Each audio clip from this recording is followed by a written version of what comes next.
Sinamantala ng ilan nating kababayan ang pamimili ng mga murang school supplies sa Department of Trade and Industry Diskwento Caravan sa Makati City. Enjoy na enjoy ang mga mamimili dahil bukod sa abot kayang bilihin, may libreng masahe pang alok ang TESDA. May ulat on the spot si Dante Perello. Dante? Yes, Rafi, muling dinagsa ang taon ng Diskwento Caravan, Balik Eskwela Edition ng Department of Trade and Industry dito sa kanilang punong tanggapan sa Makati City.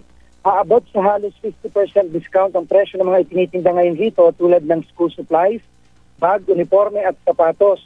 Bukod rito, may mga grocery items at pambaon rin sa eskwela ng mga bata tulad ng processed meat, tinapay, sardinas, mantika at detergent bars na aabot sa halos 50% discount. Ang isang box ng lapis halimbawa, Rafi, nasa 55 pesos lang rito mula sa dating presyo na 65 pesos. Ang ballpen naman na dating 9 pesos, 7 pesos lang makukuha rito.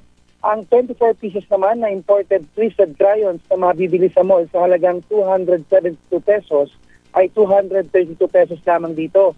Ang school bag na backpack na may regular price na 450 pesos, mabibili rito sa halagang 250 pesos lamang. Ang trolley bag na dating 650 pesos, nasa 450 pesos lamang dito. Ang mga sapatos na pumasok naman, Rafi, na nasa 1,400 pesos, mabibili rito sa halagang 800 pesos. Ang blouse, polo at skirt na pang-elementary na dating 155 pesos, 100 pesos na lang dito.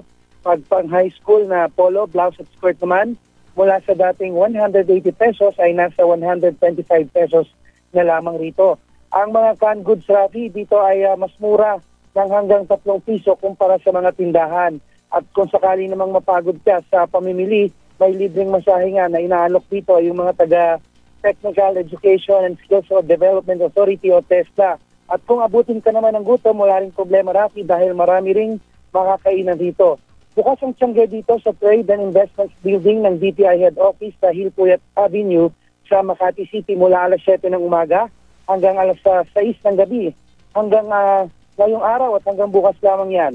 At yan ang mainit na balita mula pa rin dito sa Makati City. Balik sa Rafi. Maraming salamat, Dante Perello.